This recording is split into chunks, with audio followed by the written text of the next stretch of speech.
to learn how you can pretty easily make some money. Again, it's kind of securing a sponsor very easily, and USAT is facilitating this along with hotel planners. And get some more information. Again, throughout the day, give Bruce your form, start the conversation. If you don't want to give it directly to Bruce, give it to Scott Miller on the other end, who handles our relationships there. So that's Bruce, and that's Scott with USA Triathlon. We've got Lee Strawbridge here with Road ID. If you don't have your Road ID on, like I do, are you going to talk about the USAT Foundation Road ID? We should make a pitch for that. Is Dave Deshane here? No, probably not. But we should make a mention of that before we're done. And Andrea Dowdy from Colfax Marathon, and you heard about the Colfax Marathon already earlier today about its incredible rise to over 20,000 athletes. And they're also very, very well sponsored and lots of good partners. So the concept here is to, how do you go about getting sponsors and partners in this day of everybody fighting for the dollar? So I don't know where to start. Andrea, I think I'll start with you if that's okay. Sure. Talk a little bit about, well, first of all, I'm not familiar with your background before you got to Colfax, but I do know that the success, it wasn't an early on success, it's really grown. And how have you grown the sponsors and partners, and what's your general approach? Sure. So Andrea Dowdy, and I was Andrew Dowdy until a couple minutes ago on the slide, but I got changed, so imagine that. Actually, my background is I worked for Kodak for 9 years and the Walt Disney Company for 7, and I also worked and headed up a couple sports-related companies, so this was kind of in my wheelhouse. But in terms of where we are today with Colfax, where we were back when I joined in year 4. We had about 4,000 runners, and it was a very different entity. And along the way, I think you can relate to this. It all comes down to the experience you're offering people. So at the end of the day, if you're offering a great experience, you're going to be able to grow that race just organically and through grassroots efforts. But I got to say, our partners are a huge part of that. When I take a look today and just focusing on the sponsorship part, how do we add partners and how do we look at bringing on partners?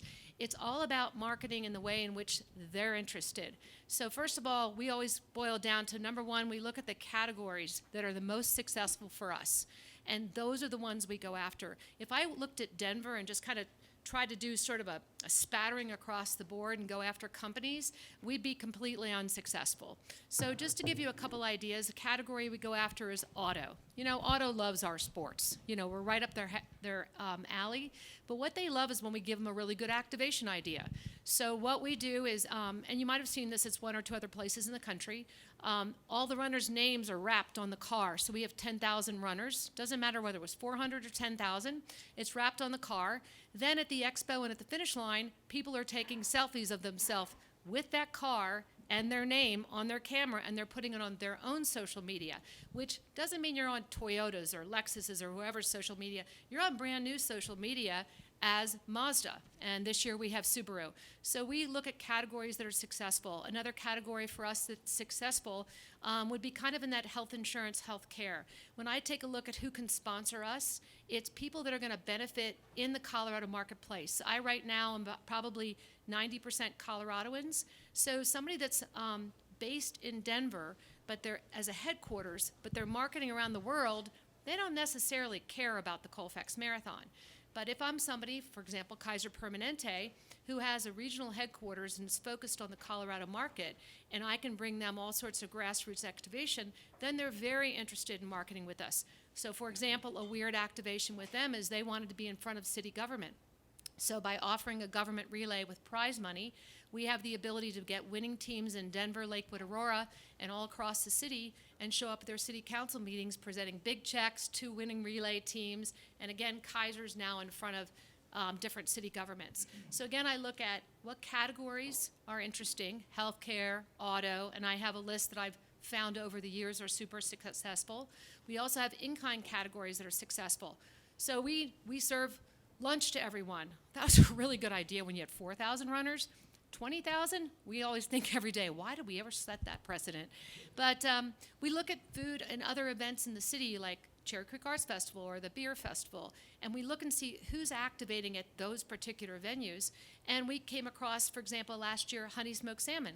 They love to sample. Well, they sample a big enough portion that it became lunch. And I thought to myself, boy, I ran a marathon. Would I want to eat smoked salmon? I'm like, maybe not. I'll tell you, super popular was one of our lunch items. So again, it's looking at what they want is the ability for you to sample their smoked salmon. What I need is lunch for free for 20,000 people. So we look real hard at that. I can tell you the other thing that's been successful for us is you gotta wake up in the morning and say, do I have time to bring all this revenue in myself? And the answer is not necessarily yes. You know, you have a board, your board of directors, if you're a nonprofit, may or may not help you bring in potential sponsors. But I found somebody, and we tried 2 different firms, this firm number 3, to help sell sponsorships. And the idea is you bring in the new revenue. We maintain all current sponsors and current categories. You're just after the new guys. And we found somebody that's a home run. He also sells like Jefferson County Fairgrounds. So he has some prospects out there and companies that he knows that'll support the community that we would have never thought of going after. Sure, he takes commission, but at the end of the day, that's extra money in our pocket. So that's just a few things that we do today. Boy, that's fantastic. And you touched upon something I think we'll talk more about, and that is activation. It's so important to have a partner, but the activation, how you engage them with the audience is tremendous.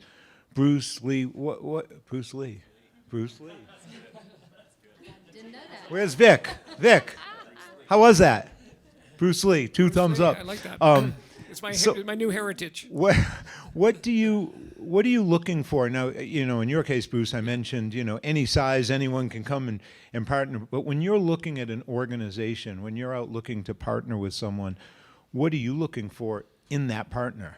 Well, I think I'll address that for USAT. So when we got involved with USAT, part of the discussions from day one is to see if we could help the membership and the race directors. So when we make a commitment to sponsor an organization, we'd like to go as many levels deep as it makes sense for everybody. So, you know, we're here providing a service. We love to share information about the best way to do this. But it's really, we kind of look at this as an extended family and how can we play a role in shaping the sport. You know, what we bring to the table is the sophistication and the support and the technology that's going to make it happen for you. Right on.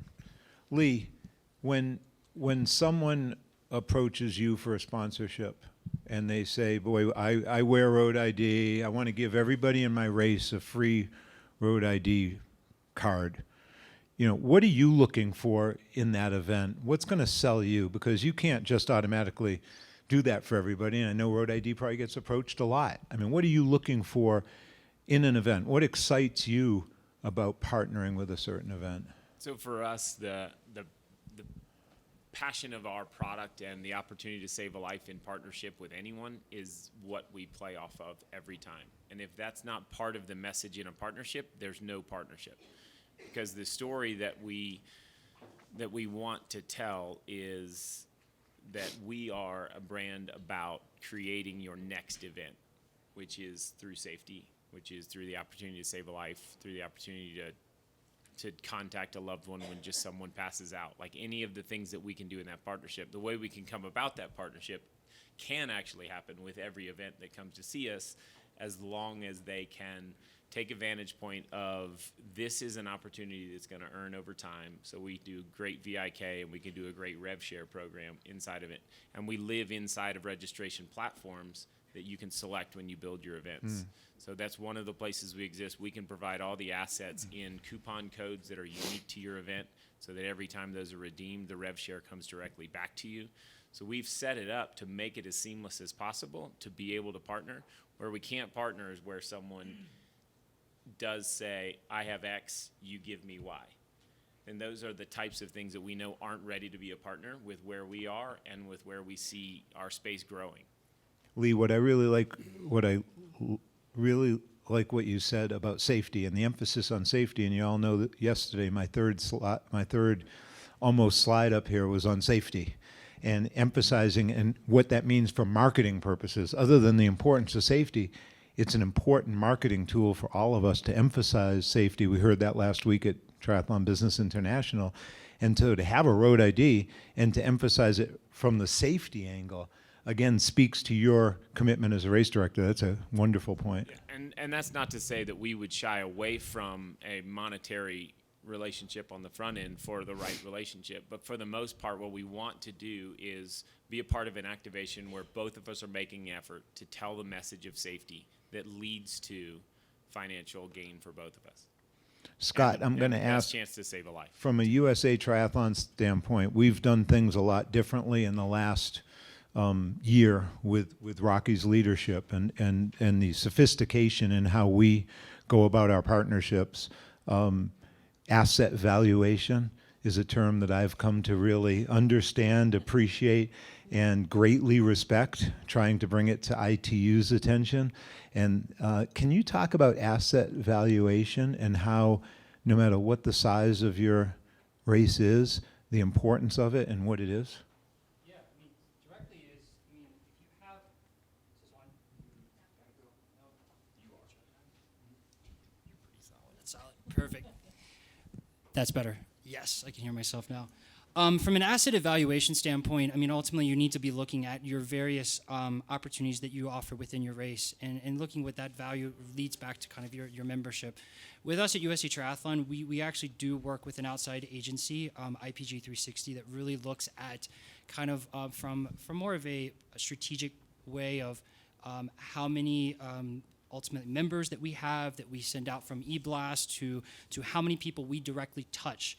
And that could be from an event standpoint or digital or from a print perspective. And really what it comes down to sometimes is that what partners are really looking for.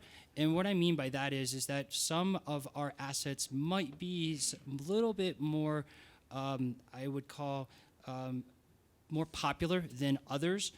From a digital perspective.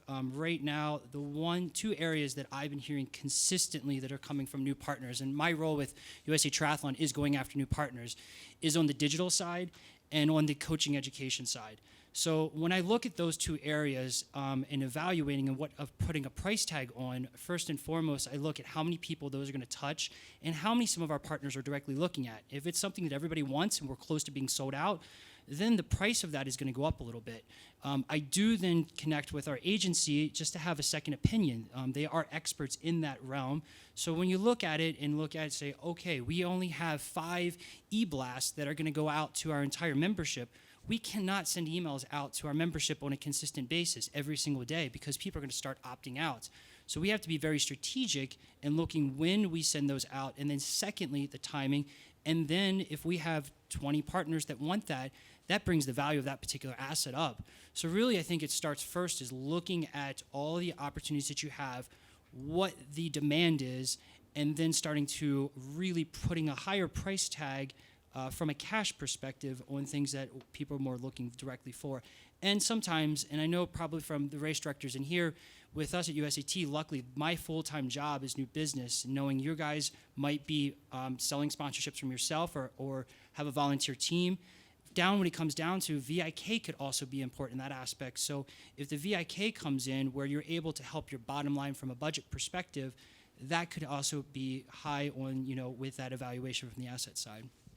No question. And Rocky knows I talk about VIK all the time, and I just harken back to my events. I don't think we didn't pay for anything. I mean, you got water, you got Gatorade, you got everything was VIK.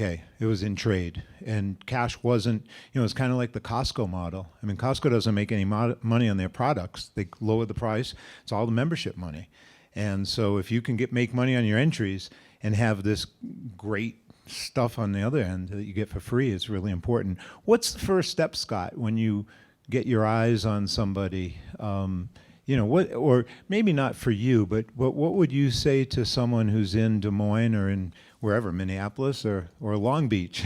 Yeah, I mean, honestly, we want to go out and get a sponsor. What is the first step? You have your eyes on something and you want to develop a partnership. Yeah, I mean, I think first and foremost, from a race director standpoint, is determining who's actually selling first. Kind of set your goals and objectives, what you want to bring in from your sponsorship selling. Is it directly the cash side, or is it the VIK to help in your bottom line? And then from there is really determining if you are just targeting your local community. Start with your network, who you know, reaching out to those particular brands, or starting in there. I mean, going back to kind of what Andrea was directly saying, yes, you can target particular categories. car is very important. You guys have heard, Toyota came in directly for us this year, but sometimes on the smaller scale from the local director side, it starts with who your current relationships are. It could be your neighbor, it could be a very close friend, it could be someone you're connected on LinkedIn or social media, but I think from a race director standpoint or a smaller race or don't have anyone directly selling is start with your direct network of who you know and kind of expand out from there.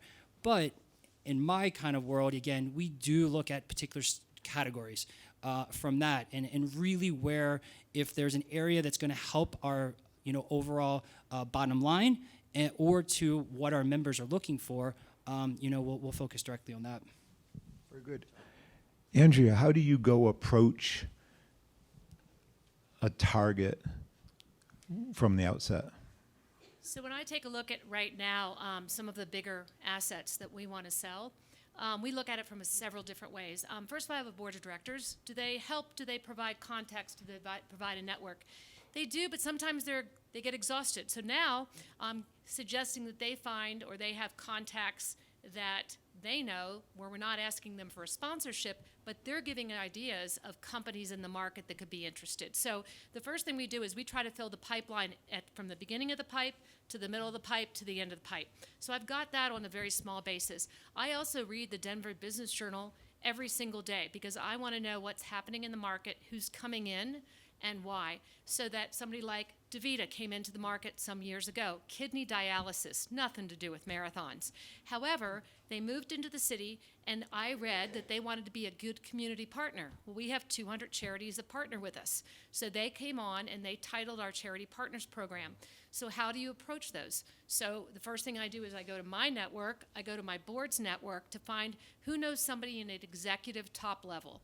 No matter what we do anymore, we never start at the bottom. We try to go all the way up to the top and then do the trickle-down effect. The most important thing for me is I get a no really fast if it's going to be a no, and we put it to bed and we don't approach them again.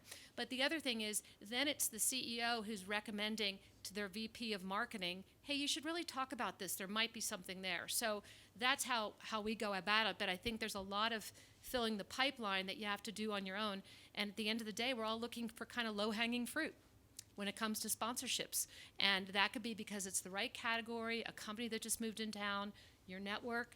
But let's go after the ones that might be the easiest to close first. That's a really good insight. One idea that you may want to do as part of your registration flow is ask people where they work and what their job title is, or you can do it in your surveys after.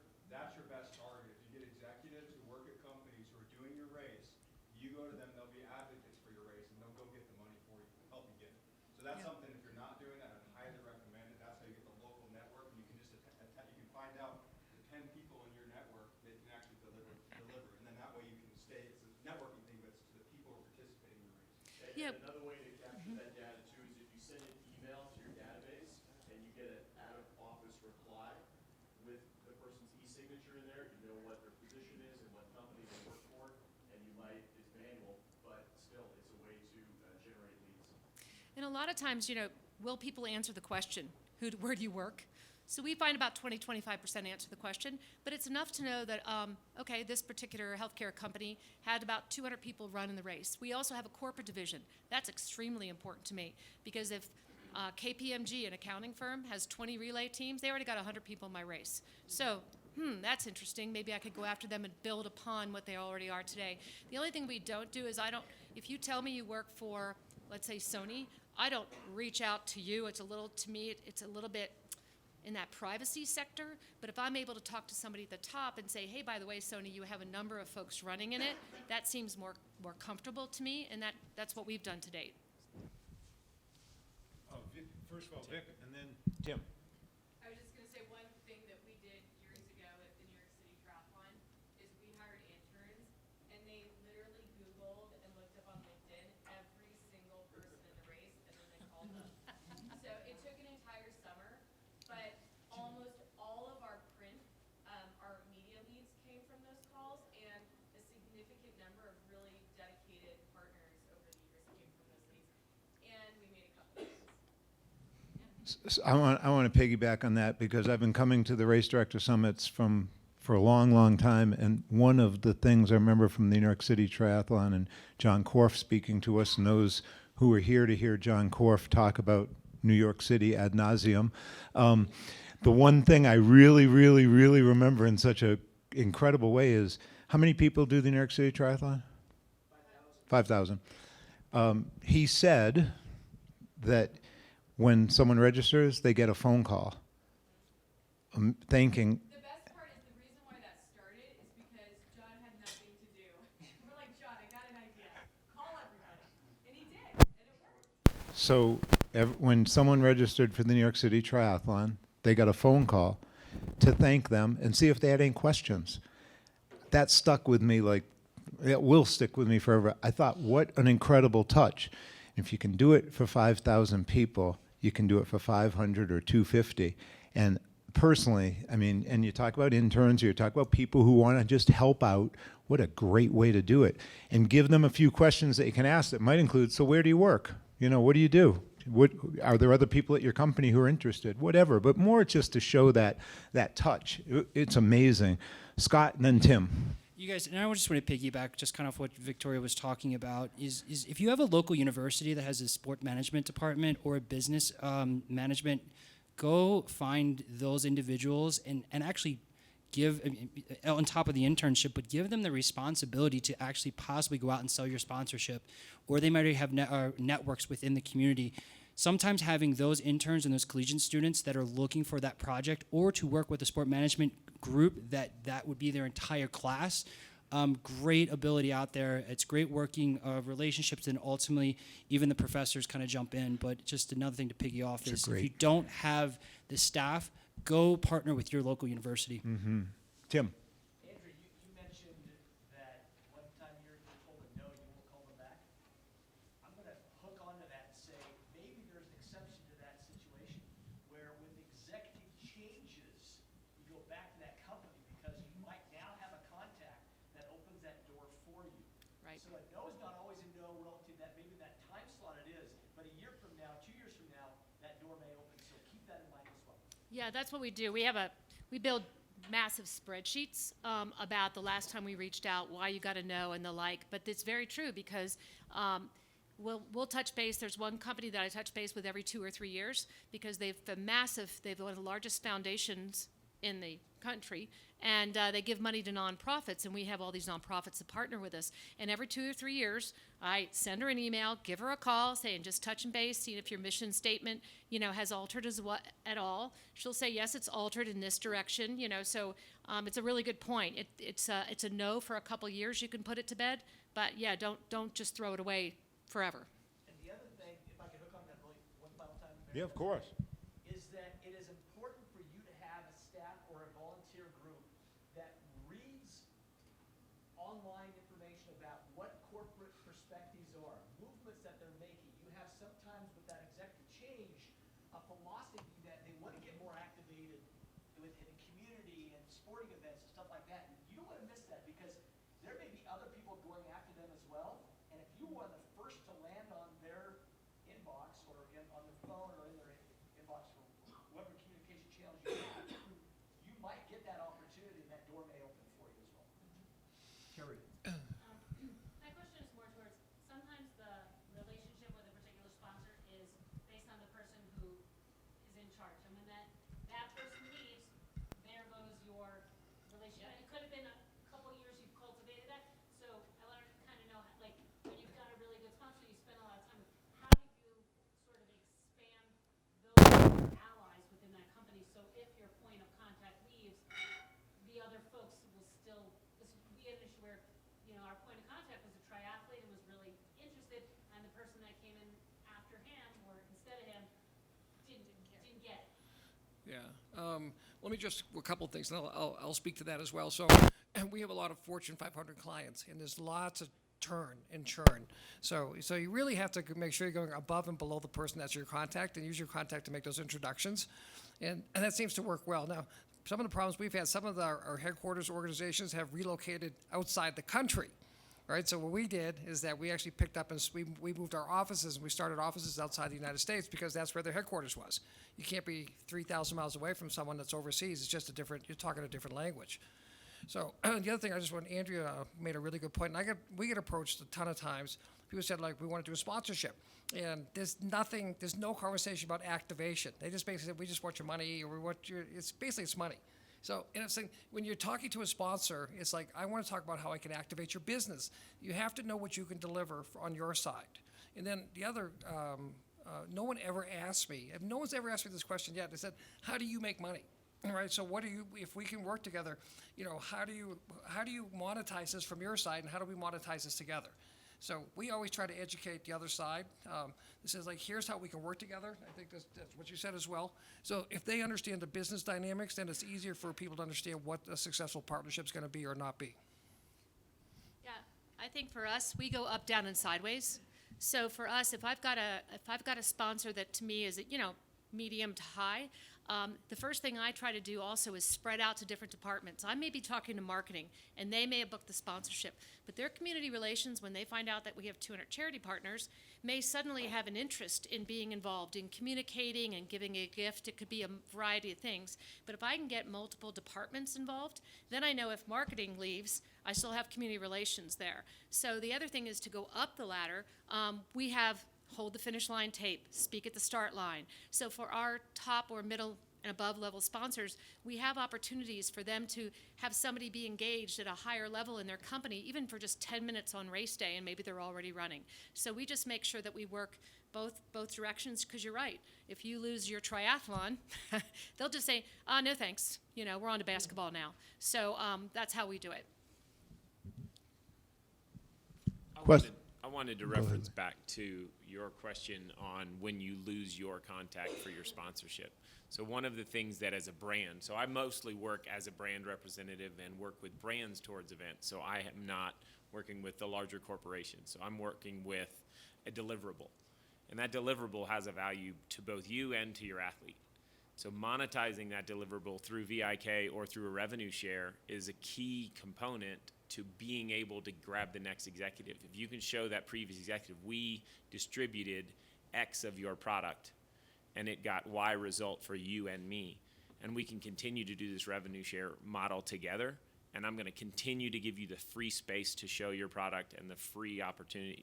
None of it's free because the VIK exceeds what you would have asked for. You would ask for $2,500. You're going to make $5,000 on their product throughout the year in their relationship. That's a much better speech for anyone who comes in. It has cost you $0.00 to make $5,000 off of my people every year, and you are earning brand ambassadors constantly because of my relationship to my athletes. I think that's a really key component.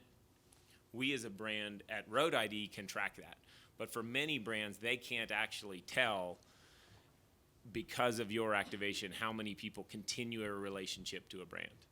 But because ours is all direct to consumer and email trackable, ours is much simpler. But for Steven has a brand that's, from my experience, non-endemic to the endurance market in sunglasses. It's a remarkable product. And I saw it on the back of his shirt and just thought, that's amazing that you have that brand on your endurance sponsorship level. And so he has done something to nurture a relationship with someone who's maintained a strong ROI against what he's doing, because that company's been bought out by a larger company that's maintained the relationship. And those things are exactly what you just said, which is, how do I keep that? Steven's done it, right? I mean, it's a, and I don't think none of us are running the exact same business, but we're all pursuing the same end, which is to get to do it again. And getting to do it again with the same partners gets better buy-in for those partners next year. So Road ID pursuing a 3-year relationship with USAT is the start of what Road ID should be pursuing with USAT, which is a never-ending relationship to the audience. To add on that, Yeah. one reason that it has lasted is because the activation has been on point. Right. That has been absolutely critical. The fact that we did what we said we were going to do, and the one thing that we always do is over-deliver. Over-deliver. Undersell and over-deliver. If this is what the contract says, that you're going to do A, B, and C, then you report to them at the end of the year. You should be reporting to them at the end of the year. We did A, B, and C, D, E, F, and G.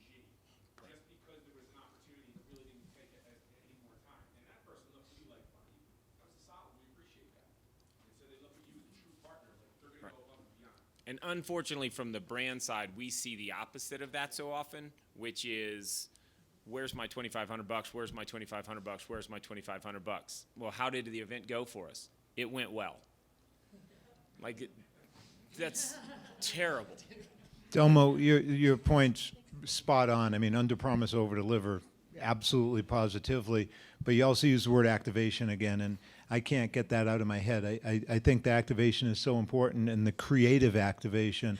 Part of it is the event looks like an event rather than just a race. If you have incredible activation at your event, and I'm just wondering from this panel and from the room, some of the more creative activation methods you've used, like wrapping a car with everyone's name on it. I know in the auto industry also, they'll do test drives at the event. Rock and Roll Marathon does that all the time with Toyota. They're out there and you go and you do a little 10-minute ride, you get a Starbucks coupon, and they get your information, and boom, boom, boom. Any other really creative activation, Marcus? This year with T-Blocks, I worked with Hootie on the New York City Tri, and for about 300 of your athletes were competing in the championship race. So he branded the nameplates that went on the racks with their name, their bid number, and the race logo, and it lit up social media. Very cool. Very cool. Anyone? Yeah. For our car, we have preferred parking. If you drive that branded car, you get to park. Wow. That's very creative. That's really good. But activation is so important, and coming in with ideas, and I think, Bruce, you said it, when someone comes in and says, I've got these ideas on how to activate, coming in with ideas on how to get their product in front of you is just so freaking critical. Andrea? And I was just going to say, too, I think the most important thing is when they have a bad activation idea, you tell them. Because there's nothing worse. You have to sit in that wrap-up meeting. And if you know that that idea is going to fail, the worst one I hate is when they want to do social media. They want you to run a contest so people like them on Facebook. That's such a bad idea. It's never going to work.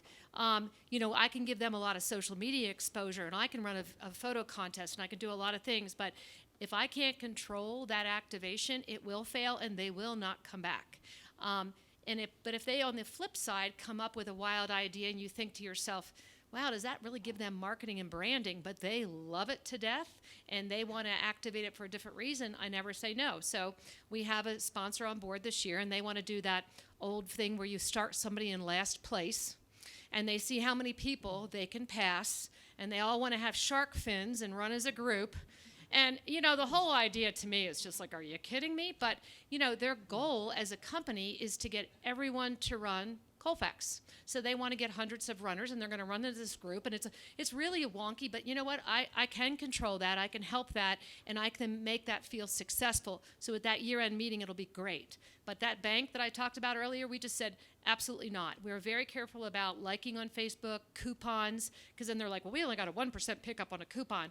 I'm like, coupons, these days people don't use coupons. You're getting just visible marketing. You're getting a reminder of your company. So we're it's that under promise, over deliver. We're really, really careful that activation, you got to make sure it can be a home run, which is why as well with the under promise, over deliver, we do it every time, because if that wind kicks up to 40 miles an hour the day before your race and you have to cut down all your signage, you've just lost a lot of the promises you've given them. So therefore, if you've over-delivered through your marketing in the few months leading up, you're protected. So you might be only slightly over-delivering, but at least you're protected. And again, it's all about that year-end meeting and them coming back because you have such a phenomenal friendship and partnership.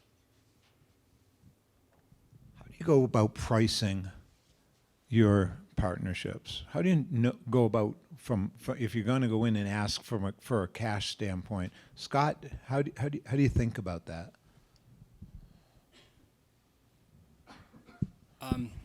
Price point is always important because I think everybody here directly wants to get as much as cash as possible, but at the end of the day, it's got to be mutual beneficial.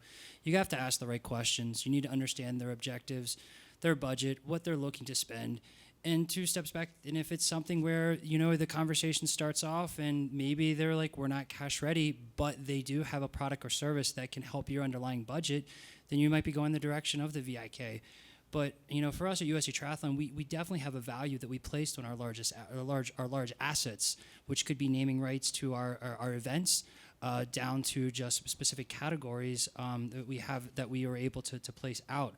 But at the end, it just really is. It comes down to understanding your goals and objectives of who your partner is, and what your direct assets are, and then matching them up. And again, you want to get as much value out of that.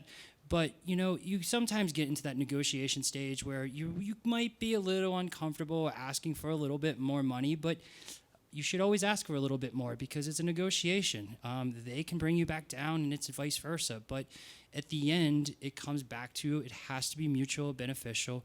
And then if your activation is authentic, and one thing I'll kind of talk about this because I know you're talking a little bit about signage. Signage is important, but at the end of the day, partners are looking for something that is authentic, it's something new, and something they can attach themselves that is memorable, that they can walk away from directly of your event. So when I know sometimes you're looking at that, I'm going to place up a sign at the side, the finish, or the swim, always look at how can you be different and creative with your activation that is with your partner, and ultimately look at other people, what they're doing in the industry or other races that are in that area, and try to make yourself be unique. If you're unique, you can ask for more, and it will catch their attention. So. One thing I heard up here is this corporate tie-in and getting the corporate partnerships through participants, and that's creates so many different avenues, getting numbers, but also getting that relationship. And I think back on Hy-Vee and the story of how Hy-Vee got started with $1 million prize purse when the president of Hy-Vee started on a relay team and thought the sport was awesome and got the company involved, and it became part of their marketing plan. And I'm just wondering if anyone else has had, you know, this corporate participation, and whether corporate relay teams are something that you're seeing. Hootie, I don't know if you do that. You do corporate relay teams, and how does that work? Just like any other sponsorship, you're finding a driver in a big company who loves the space and who has influence across internal wellness groups or some kind of community, and they Yeah, and that. Something else Andrew said that was really important is every huge companies have different budget line items. So you have your CMO as a marketing asset, you have your foundation as a charity budget, you have your HR group that's trying to increase health and wellness. So if you can go in and get a deal among all three or more, that's when you really are embedded with the organization. That's when you stay with the moving executive. Yeah, sure. So, with Scott, thanks for sharing your negotiating strategy. We'll remember that. But secondly is that from our standpoint, you know, it's really hard to make money on direct advertising today. So I can tell you my Google statistics right like that. And, you know, it's not a pretty picture. It's very hard to make money out there. So we try to align with organizations that's going to drive business and also help the brand as well. And, you know, if we can put money in with partners, you know, it just pays longer dividends. And I think Lee also said we have the same objective. We don't want a one-year deal because, you know, it's a lot of effort to get a one-year deal up and running. It's much better to walk into to an organization and say, listen, we want to do a 3-year deal, 5-year deal. For the most part, we're only doing 3-year deals with people now. And it's just so much effort you have to put into these things until you hit the peak in terms of revenue production and service levels. So it really does take us more than 1 year. It's year 2, you hit your stride. Year 3, everything is looking pretty good. So, you know, have those longer term conversations. And you'd rather have a longer term partner too. Interesting thing, in our market, nobody wants a multi-year deal. So we'll price a multi-year deal, so year 2 and 3 is definitely discounted, or the price is held the same, but everybody's on annual budgets. So it's an interesting thing that we've faced, because that's what makes that year-end meeting so important, and the over-delivery is so important, because you got to get them back for the next year. Now, the lucky thing is along the way, a lot of times I've got a few sponsors, they'll give me a thumbs up at a certain point, so I know they're back. But I think it's really tough. So I just do think that over-delivery is just the critical part of what we do every single day. I think the other thing I was going to say about the corporate, so we've gone on and over time, we had 4,000 runners. We were desperately in need of new runners, additional runners, because, you know, we all know a long-distance course is expensive to put on. So we developed these divisions, and now our corporate is actually split. We have accounting, finance, healthcare, manufacturing, we have year-end award ceremony, we have prize money, but those companies are very much really great friends of ours. They do come. UPS, had so many teams, they end up being a sponsor. So I think when you build it, if you think of some of your grassroots building and you build with the corporate partnership, it's great. Also, what happens is in the corporate arena, for those people who are reaching out to companies, is we send a blast out. Now that HR wellness director within that company at UPS is sending it out to all their employees. Don't forget to sign up for the Colfax relay teams. Well, they might have 15 relay teams, but they might have 100 other people running. So I would just say if you have a way or an avenue to incorporate corporate somehow into what you do, even if they're not on a team, they will do the marketing for you. And for those of us who don't have a huge marketing budget, which I think is all of us, it made a huge difference to us because they're now marketing for us. We're just giving them the little JPEG that they can send out. Just to piggyback off the corporate side, my previous life before I came here, I worked in Major League Soccer for 2 MLS teams, and one of the best areas was on the corporate side. We would put together both. I work for DC United and New York City Football Club. In both areas, we put on corporate cups, which was soccer tournaments, and every company would come through with their soccer team, and it turned out to be a huge annual event because people wanted bragging rights.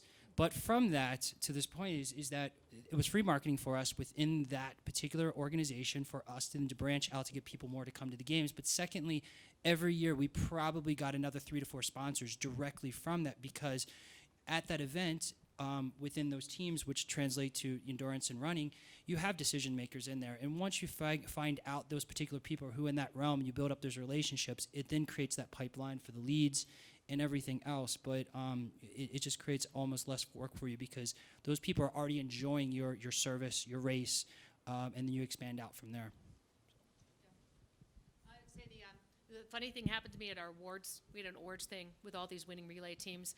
And I went up to the team from Vail, because I'm like, oh, Vail, I'd love them as a sponsor. And I started talking to them, and I said, well, by the way, I know you guys work differently this year. You had 2 teams, you paid for them. But in a lot of companies, the HR director will take this on as a project and pay for relay teams and entries across the company.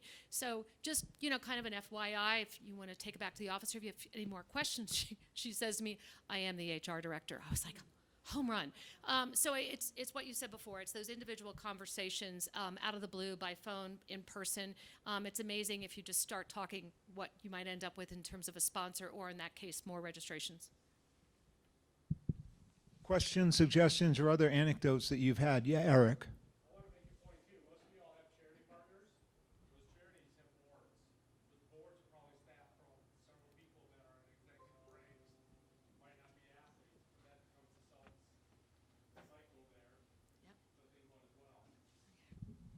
We have Yes. charity, the wife of the charity, the wife of the charity. It's a really interesting dynamic. The wife of our, I'm on food coma from lunch. The board, the head of the board of the charity, she is married to our local auto guy with Ford. They have sponsored us for 8 years. We let them, they come out for activation. They wrap a car and they display, we let them come out and display every one of their Ford cars that they have going on that year. And it is huge, absolutely huge. And you get the charities, when you guys are looking for volunteers, whoever your charity or your person who's receiving your beneficiary, those companies, we used to struggle. And she said, well, why aren't we doing this for you? And I said, well, you know what, I don't know, why aren't you? Why aren't you helping us stuff out? Why are you helping us do all this other stuff? When the charities are receiving money from you and significant amount of pay, they will step up and do all of your volunteer work for you guys. Keep that in mind. They're a fantastic resource. Well, for some of you, my imagination is, and the reality is that you have a brand new race that you're just starting, you're trying to get off the ground, and you don't have any sponsors at all. And so bringing that to life because of the passion you have for the sport or for your community or for an organization is the reason that race is coming to life. Those are the events that are going to be, when you come prepared for that conversation, you're not going to have a track record. but you're going to have a track record from this room on the way other people have done activations, the way other people have done partnerships, and you can network into that conversation. Like Stephen's success and your success with Colfax are totally different, but they're both just as successful. And that reality is what, Jeff, where'd your buddy go? Okay. Bert. So he's building a brand new race, and he expects to have a certain amount of people. And in doing so, what we would want to hear from him is we would love to see you participate in VIK, and we would love to create a rev share component that could help us both grow our audience together. We would, and you may not have the confidence when you have 0 people registered for an event to go get a corporate partner and make a promise that you might not be able to keep. So I would say that starting with those who can offer to staff something to make your event look like it's adding value to your community and there's, most of you live in a community where there's independent sales reps that represent multiple brands, that the brands can't afford to necessarily be there, but they can all afford to do a rev share through a local retailer or through a local opportunity. I think those are simple to put together. They're hard to give up the space inside of your event to give away, but it adds value to it's experiential. It's the opportunity to grow your revenue, grow your audience, and most of what we do leaves 3 people with nothing to do on race day, and they need to do something. They can increase your revenue and your brand's revenue. If you have an existing sponsor and they're your title sponsor, and you want to continue to grow their sponsorship every year, and they are digging their heels in the mud and saying, "This is it, we're tapped out, we're not going any higher." How do you handle a situation like that? So I have a title sponsor for 10 years, and for me, when you looked at their department and their money, it was frozen, but yet we were able to ramp it like that. And I asked to be able to introduce to their corporate and government sales division. So they have clients. So for them, this was a cheap gift. Let's give them a relay team and let's be friends. But can the relay team kind of come from Colfax? Because legally we're not allowed to do that. So what I did is I built a relationship with that division, and that's how we got the sponsorship built, because other divisions started kicking in money. So they were paying a lot of money for a certain amount of entries so they could give them to their top clientele. So for a car dealership, take like our local guys and then go to a national guy. Yeah. What do these guys have? So we'll do local, and then we'll go up to a regional, and we'll pop up. I want to comment too about the independent, the sales rep that we now use. So we crashed and burned, and when we crashed and burned using other salespeople, it's because they didn't have the passion of the sale, and they did the old build-up model, numbers of impressions, how to dollarize each category of sponsorship, and then they kind of sold it that way. Which really doesn't work. So now what I call Mark my good old boy. He has the good old boy approach. And he looked at, we still use that as a reference, the build up, how many impressions, all that kind of stuff. It's a good reference. And he looks at me, he goes, I'm going after way more money than that. He goes, this is worth way more money. So he can do it from a sales perspective. He made us realize, gosh, you're right. We dollarized that back when we had 11,000 runners. Now we have more. But he has that ability to sell. But what you bring to the table is passion. So what we've done as a home run combination now is we do all the meetings together. He can come at it from the sales perspective. He has it so he can dollarize. He can actually explain to sponsors the value of that, because he lives in that sponsor sales world, 24/7. I don't. It's just part of my job. But we bring the passion to the table, because if you have a brand new event and you don't have the numbers to back it, it's the passion that closes the deal every time. He's just there to do all the details of the dollarization, et cetera. Final questions, yes. You were talking about your sales rep. Is there a industry standard for how much you pay your commission, or your marketing rep if you're doing commission, or if you do a salary or bonus, or how should we pay in the industry? So I would interview several people. I would make sure they have a limited number of properties that they're selling. Our guy has 5 and only 5. So we know that we have rules in terms of if we give him the lead, he represents our property. If he's going in because he has a lead from Honey Smoked Salmon and he wants it's his lead, he may bring 5 properties together, but we like him to sell ours and ours alone. Most of the people will require a monthly fee plus a % commission. The % commission on The renewables, so return business, is lower than that first year commission. I think every market's a little bit different in terms of it. So if you're doing it, I would interview folks and ask them, what their expectation is. I just don't know if the Denver market is representative across the country. It is not cheap. Expect to pay, I would guess, you would be paying 20 to 40% of that commission or that sale you earn back in his fees or commission or her fees and commission. And I found that a single entity is the way I like to go, not a group. I just like that he's out there selling every day, and I know we're 25 to 30% of his efforts every single day. So it's not cheap, but I think the point is that he does not take your current sponsors. So, and we have an agreement that says if somebody comes to us directly and wants to buy a sponsorship, I don't have to involve him. So you have to write your sponsorship contract, sales contract very carefully. You get to keep all current sponsors. You tell him what categories he can and cannot sell into, and you explain what happens when a contract comes directly to you. Do you get to keep it, or do I choose I can pass it to him, but I can keep it too. So it's just important. The other thing is in kind. How do you want that? If you want that person to sell in kind, we try not to. It has to be budget relieving if he sells it.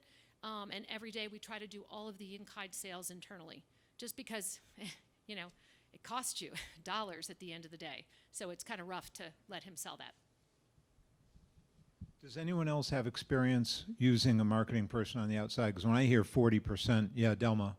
We once hired someone to, when we were launching Challenge United States, we hired an outside person to do sponsorships.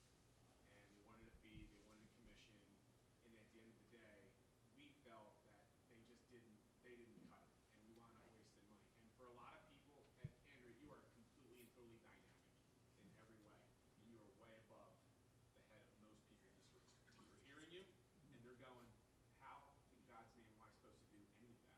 I got to worry about marketing first. I got to get in the race so I have something to sell to the sponsor, and then I got to figure out how to be innovative and at the same time offer world-class safety. So most race directors, and I'll speak for myself, are just like, how am I supposed to get all this done? Right? So what I found out was talk to people that know more than you do, and there are plenty. Victoria, I called you, that have some experience selling sponsorships, and then look at your event and say, okay, let me just start with something small that I can handle, because you don't want to have money going out the door to only bring in a certain amount. You are your best salesman. It's your event. It's your event. They're going to buy you. You don't need a $50,000 deal. You just need ice. You know what I'm saying? Yeah. If you cover that stuff, it becomes a very profitable event. I don't have a board. How many people in here have a board?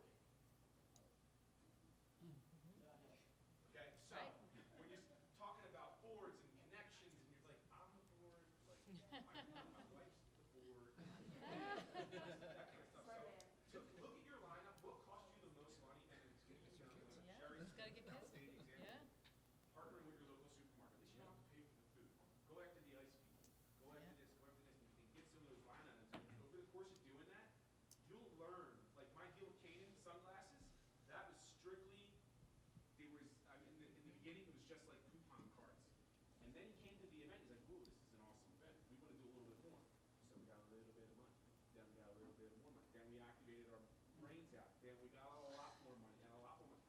That's how it happened. It wasn't because I was a genius and I came up with this idea to get money from Kane. It was just, it happened organically. And most of your deals are going to happen that way. So don't, it's so hard to listen to that and go, and leave here and actually do something. But know your event. And just pick one little area. Like, all right, this year I got ice. It happens over time. It can be so overwhelming. Rocky. I want to add to what Del was saying. I think that, cash is king. You want to get cash. You want to get trade.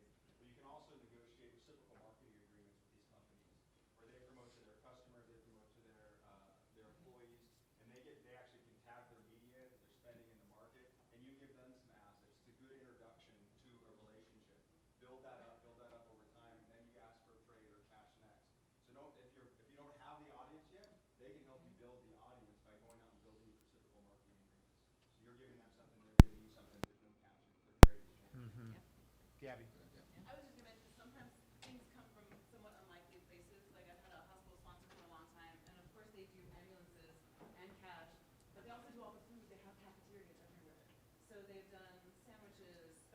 things that are branded in lunch boxes for the kids' race. And they've done, you know, they can do just fruit, And that's water, soft cost whatever. then, right? Exactly. It's soft cost. And it's easy, you know, and you literally go up to the back, they load a pallet of water and Yeah. you're away, you know. Yeah. I can. I, Unlikely places when you figure out what they have at their.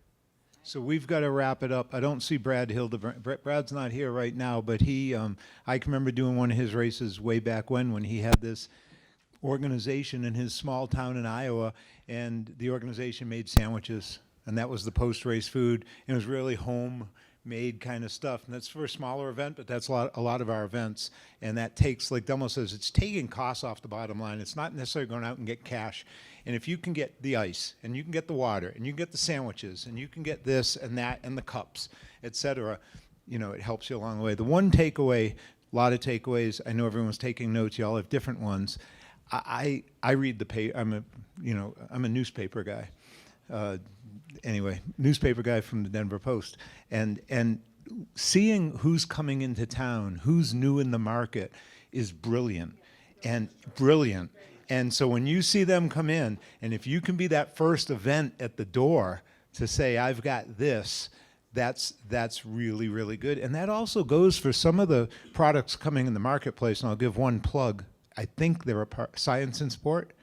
So Science and Sport is a partner with us, and they're really growing, and they also are really good as an athlete. Their stuff is great. If you had thought of that when they first came in, 2-3 years, maybe longer, I don't know. But when I first started hearing about it, if you could knock at their door, you probably could have gotten something with Science and Sport because they were new. Now it's probably going to be a little bit more difficult. But get it, it isn't. It's not any harder. What? I represent them for 8 states. It's really easy to get Science and Sport if you want it on course for any item you want from Science. And it's a fantastic product. So there you go. I mean, it's just thinking and going and talking to these kind of people. So there you go. Lee Strawbridge, Science and Sport. So hey, Now you're gonna get. Steve, Lee, Andrea, Bruce, thank you very, very, very much. Andy Horn, get up here.